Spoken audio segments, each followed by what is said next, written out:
Hello दोस्तों, नमस्कार। आपका फिर से हमारे यूट्यूब चैनल एनजे मोटिव्स पर हार्दिक अभिनंदन। मैं शिक्षा के उद्देश्य, ज्ञान और पाठ्यचर्या की यूनिट 5वीं, जिसमें पाठ्यचर्या के दार्शनिक आधार हैं, उसका वीडियो लेकर आपके लिए आ चुका हूं। दोस्तों, कई लोग कहते हैं कि वीडियो शॉर्ट बनाओ, छोटा बनाओ, तो यूज़फुल कंटेंट छोटा नहीं होता दोस्तों, वो विस्तृत होगा कुछ हद तक। तो अगर आप देखना चाहो तो देख सकते हो, हमारे यूट्यूब चैनल पर इसी तरह के किताब से बनाए गए वीडियो अवेलेबल हैं। तो देखिए दोस्तों, पॉजिटिव एनर्जी रखिएगा। छोटे से कुछ नहीं होता है, कुछ विस्तृत पढ़ना पड़ता है अच्छा नंबर लाने के लिए।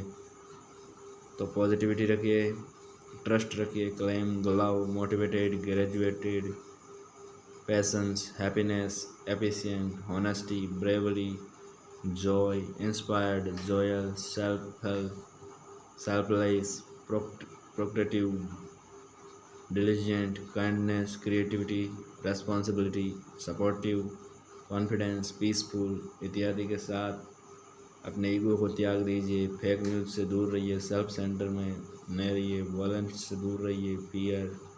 तो इसी के साथ अपने क्लास को स्टार्ट करते हैं, ज़्यादा टाइम को नहीं गंवाते हुए। दोस्तों, पाठ्यचर्या, पाठ्यक्रम और पाठ्यपुस्तकें हमारे इस इकाई में केंद्र में होंगे। पाठ्यचर्या पर विस्तार से चर्चा करने से पूर्व इसी प्रकार के किताब से बनाए गए वीडियो पाने के लिए हमारे चैनल को सब्सक्राइब करें और बेल आइकन प्रेस करके ऑल नोटिफिकेशन पर क्लिक करें, ताकि आपको आने वाला वीडियो का नोटिफिकेशन मिलता रहे और आप सबसे पहले हमारा वीडियो देखें। तो चलिए दोस्तों, पाठ्यचर्या पर विस्तार से चर्चा करते हैं। चर्चा करने से पूर्व पाठ्यचर्या और पाठ्यक्रम, सिलेबस और करिकुलम और सिलेबस के विषय में कुछ बातों को समझना आवश्यक है। वर्तमान समय में भारतीय शिक्षा विमर्श में पाठ्यचर्या शब्द उन शब्दों की सूची में शामिल हैं जिनकी अवधारणा के विषय में बेहतर समझ की आवश्यकता है। सामान्यतः ये देखा जाता है कि शिक्षक से जब इस विषय में चर्चा की जाती है, तब कुछ लोग ही इस विषय में अवधारणाओं को स्पष्टता के साथ प्रस्तुत कर पाते हैं। पाठ्यचर्या तथा पाठ्यक्रम की अवधारणाओं से जुड़ी अस्पष्टता की स्थिति केवल शिक्षकों के मध्य ही नहीं, बल्कि राष्ट्रीय और राज्य स्तर के शिक्षा विमर्श और नीति निर्धारण के स्तर पर भी रही है। यह स्पष्टता अस्वाभाविक नहीं है, क्योंकि भारतीय संदर्भ में पाठ्यचर्या शब्द पर विमर्श का इतिहास बहुत पुराना नहीं है। पाठ्यचर्या की अस्पष्टता पर चर्चा करते हुए तथा 1975, 1988 और 2000 की राष्ट्रीय पाठ्यचर्याओं के संदर्भ में पाठ्यचर्या, पाठ्यक्रम और पाठ्यपुस्तकें राष्ट्रीय समूह का आधारपत्र 2008 कहता है कि 3 राष्ट्रीय पाठ्यचर्या की रूपरेखाओं में पाठ्यचर्या एवं पाठ्यक्रम की धारणाएं एक दूसरे से बहुत मिलती जुलती है। 1975 में आई पाठ्यचर्या की रूपरेखा असल में पाठ्यचर्या को परिभाषित करती हैं, फिर भी पाठ्यचर्या की इस धारणा में शिक्षा के लक्ष्य को शामिल नहीं है। इस दस्तावेज के नज़रिए में शिक्षा के उद्देश्य पाठ्यचर्या का बाहर से निर्देशन करते हैं। 1975 में पाठ्यचर्या समिति, जिसने the curriculum for 10 year school A framework लिखा, उसने परिभाषित किया कि पाठ्यचर्या का क्या अर्थ है। एक सोचे समझे रूप में शैक्षिक अनुभवों के नियोजित समुच्चयों का संपूर्ण योग पाठ्यचर्या है। एक सोचे समझे रूप में शैक्षिक अनुभवों के नियोजित समुच्चयों का संपूर्ण योग पाठ्यचर्या है, जो बच्चों को विद्यालय द्वारा दिए जाते हैं। इस प्रकार ये संबंधित हैं एक विशिष्ट अवस्था या कक्षा में शिक्षा के सामान्य उद्देश्यों से, विषय आधारित निर्देशात्मक उद्देश्य और विषय वस्तु से, अध्ययन के कोर्स और समय निर्धारण से, शिक्षण अधिगम अनुभवों से, निर्देशात्मक साधनों और सामग्रियों से, अधिगम आगमों के मूल्यांकन और विद्यार्थियों, शिक्षकों और अभिभावकों की प्रतिपुष्टि से। आधार पत्र ये उल्लेख भी करता है कि बाकी 2 दस्तावेज 1988 और 2000 की राष्ट्रीय पाठ्यचर्या को परिभाषित तो नहीं करते, लेकिन 1975 की पाठ्यचर्या रूपरेखा द्वारा दी गई परिभाषा से सहमति का प्रदर्शन करते हैं। आधार पत्र ये भी स्पष्ट करता है कि पाठ्यचर्या के तीनों ही ढांचे सरोकारों एवं मुद्दों पर प्रकाश डालते हैं, लेकिन सरोकारों, लक्ष्य और पाठ्यचर्या की विषय वस्तु में कोई स्पष्ट संबंध नहीं बिठाते हैं, जबकि यही दस्तावेज पाठ्यचर्या शब्द की व्यापकता के संबंध में ये मानता है कि पाठ्यचर्या शब्द के विभिन्न आशय हो सकते हैं। ऐसा भी देखा गया है कि इस्तेमाल करने वाला एक ही व्यक्ति अलग संदर्भों में इस शब्द का अलग आशय के साथ इस्तेमाल करता है। इन उदाहरणों से कुछ बातें स्पष्ट हो जाती हैं। पहली तो ये कि पाठ्यचर्या तथा पाठ्यक्रम से जुड़ी अवधारणाओं को लेकर भारत में लंबे समय तक एक स्पष्ट स्थिति का तय किया जाना संभव नहीं है।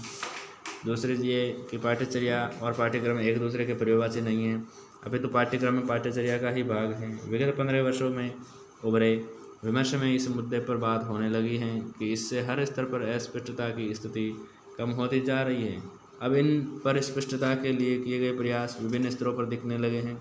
1975 में राष्ट्रीय पाठ्यचर्या की रूपरेखा के बनने तथा 1976 में शिक्षा के समवर्ती सूची में शामिल होने के पश्चात पाठ्यचर्या की रूपरेखा पर समझ विकसित होनी आरंभ हुई। यद्यपि इस समझ का प्रसार लोगों के बीच बहुत सीमित संख्या तक ही पहुंच पाया, परंतु यह इसका भौतिक चर्चाओं में स्थान पा लेना ही महत्वपूर्ण है। राष्ट्रीय पाठ्यचर्या की रूपरेखा 2005 में भी इस दिशा में काफ़ी प्रयास किया। इस रूपरेखा के आलोक में राष्ट्रीय शैक्षिक अनुसंधान और प्रशिक्षण परिषद द्वारा 2008 में पाठ्यचर्या बदलाव के लिए व्यवस्थागत सुधार शीर्षक से प्रकाशित राष्ट्रीय फोकस समूह के आधारपत्र पृष्ठ संख्या 9 पर प्राथमिक स्तर पर स्कूल के पाठ्यक्रम और पाठ्यचर्या को लेकर फैली भ्रांति को समाप्त किए जाने की आवश्यकता पर बल दिया है। हमारे थोड़े से प्रयास और सजगता से हम इस समझ को स्वयं के लिए ही नहीं औरों के लिए भी बेहतर बना सकते हैं। दोस्तों, पाठ्यचर्या, पाठ्यक्रम, पाठ्यवस्तु, इनके बारे में अध्ययन करना बहुत ज़रूरी हो जाता है अगर आप शिक्षक बनना चाहते हो। जहाँ विद्यालय में चलने वाली शिक्षण अधिगम से जुड़ी समस्त प्रक्रियाएँ पाठ्यचर्या का हिस्सा होती हैं, वहीं पाठ्यक्रम शिक्षण अधिगम के लिए चयनित विषय वस्तु को रेखांकित करता है। अतः ये कहना उचित होगा कि विद्यार्थी को प्राप्त होने वाला प्रत्येक अनुभव जिसके लिए विद्यालय उत्तरदायी होता है वह पाठ्यचर्या के अंतर्गत आता है। आगे हम पाठ्यचर्या, पाठ्यक्रम और पाठ्यपुस्तकों के संबंध पर चर्चा करें तो हम पाते हैं कि पाठ्यक्रम भी पाठ्यचर्या की परिधि में ही शामिल है। पाठ्यक्रम भी पाठ्यचर्या की परिधि में ही शामिल है। हालांकि पाठ्यपुस्तकों का निर्माण पाठ्यचर्या द्वारा निर्धारित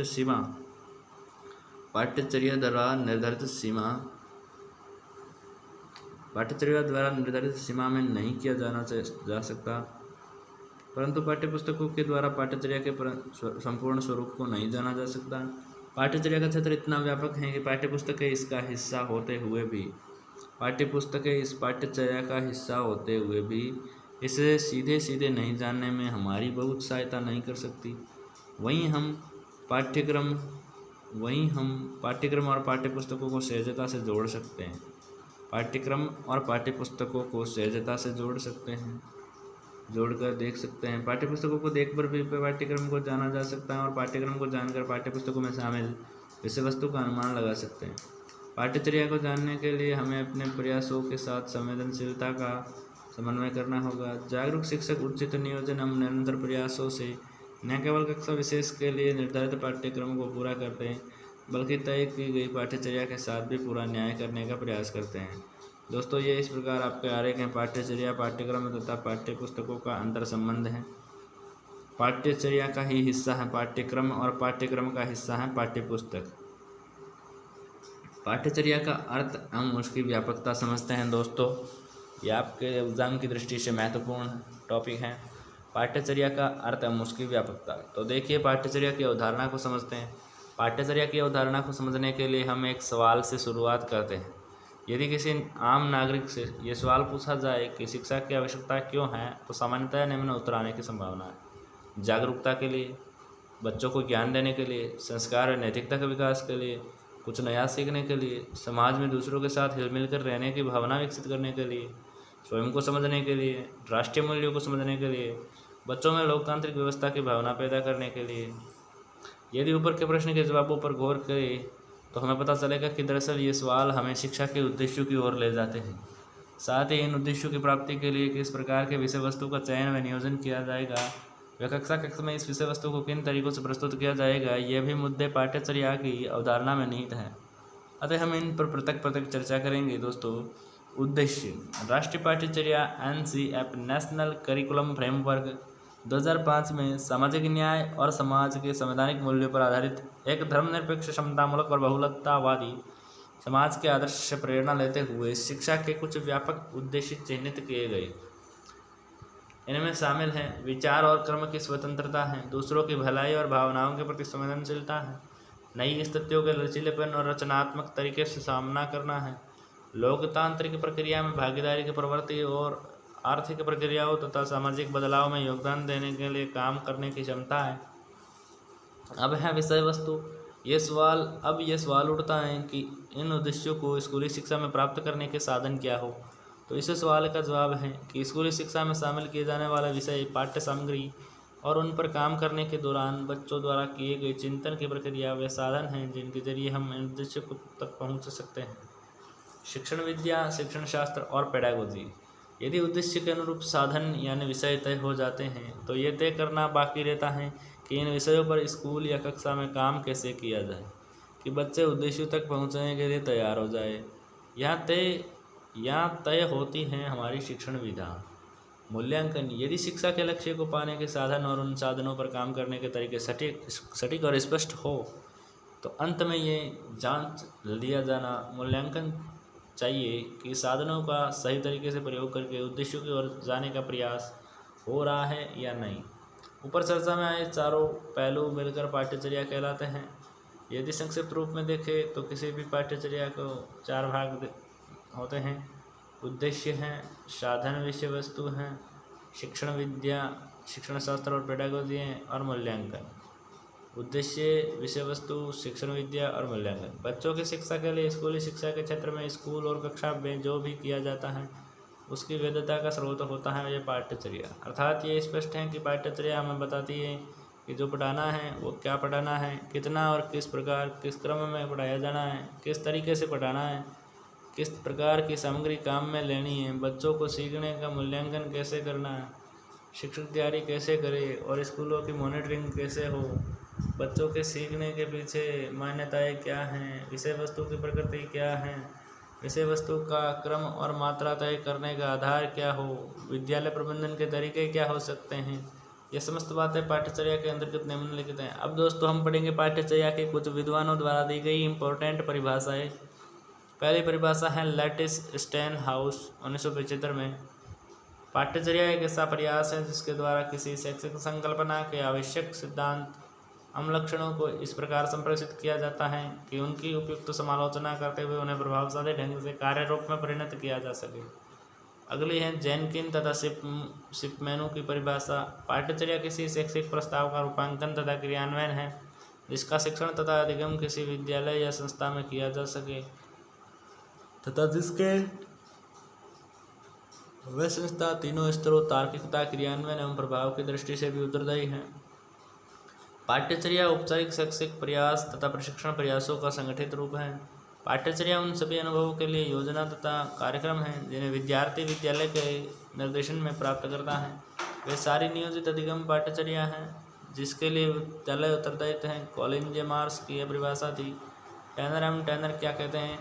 पाठ्यचर्या उन सभी अनुभवों के लिए योजना अथवा कार्यक्रम हैं जिन्हें विद्यार्थी विद्यालय के निर्देशन में प्राप्त करता है। अगला परिभाषा कॉलिन जे मार्स की है, जो पाठ्यचर्या छात्रों को मिलने वाले सीखने के अनुभवों की संपूर्णता है जिससे वे विभिन्न अधिगम स्थलों पर सामान्य कौशलों और ज्ञान की प्राप्ति कर सके। उपर्युक्त सभी परिभाषाएं पाठ्यचर्या की अवधारणा को स्पष्ट करने के लिए विभिन्न दृष्टिकोण प्रस्तुत करती हैं। पाठ्यचर्या की इन सभी परिभाषाओं को अध्यापक के लिए ग्राह्य बनाने के लिए इनकी समुचित व्याख्या आवश्यक है। लैटिस स्टेनहाउस ने यहाँ पाठ्यचर्या को संप्रेषण हेतु एक प्रयास अथवा क्रियाकलाप के रूप में देखा है।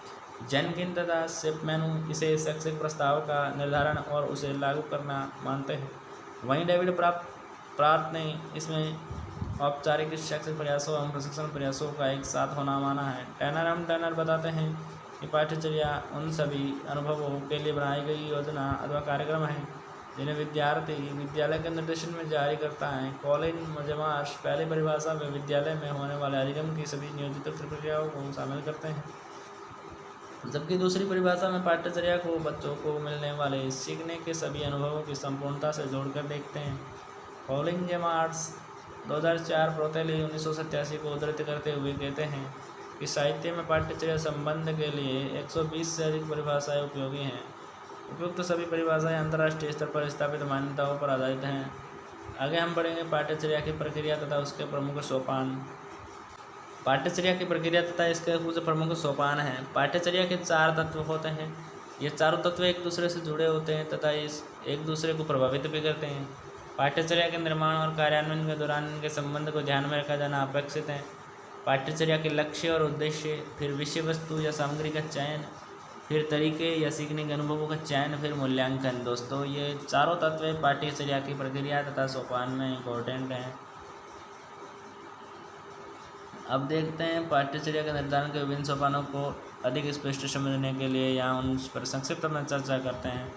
उद्देश्य समाज और राष्ट्र की आकांक्षाओं पर आधारित होते हैं। कार्यक्रम के लक्ष्य और उद्देश्य की रूपरेखा दर्शाते हैं और लक्ष्यों और उद्देश्यों के रूप में इन्हें व्यक्त किया जाता है। इन लक्ष्यों और उद्देश्यों को 3 श्रेणियों में बांटा जाता है: संज्ञानात्मक, मनोप्रेरणा, भावात्मक।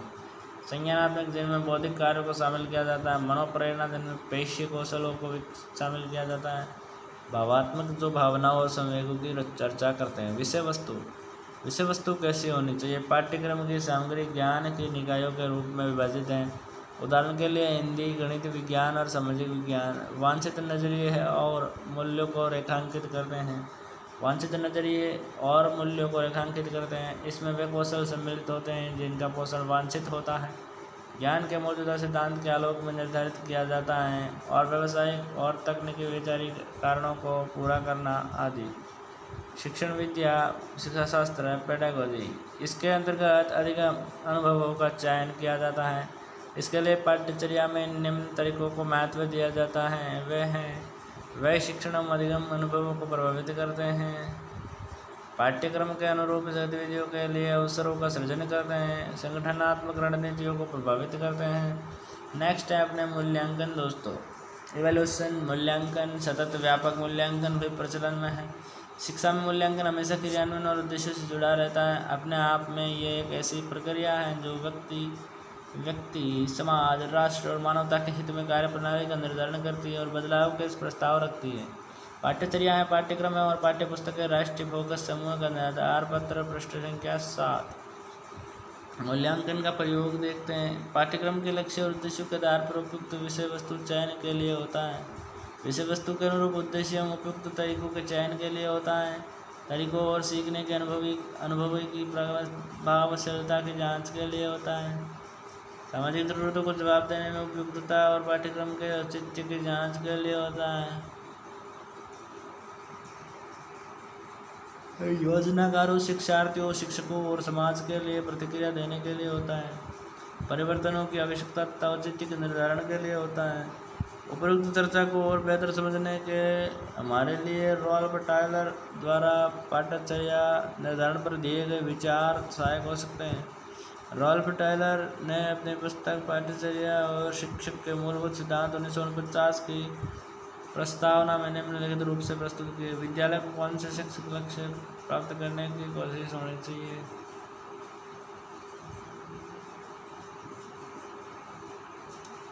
विद्यालय को कौन से शैक्षिक लक्ष्य प्राप्त करने की कोशिश करनी चाहिए? कौन से शैक्षिक अनुभवों को व्यवस्थित किया जा सकता है जो कि इन उद्देश्यों को प्राप्त करने के लिए हो? ये शैक्षिक अनुभव किस प्रकार प्रभावी से संगठित किए गए हैं? यह किस प्रकार निर्धारित किया जाए कि उद्देश्यों की पूर्ति हो गई है?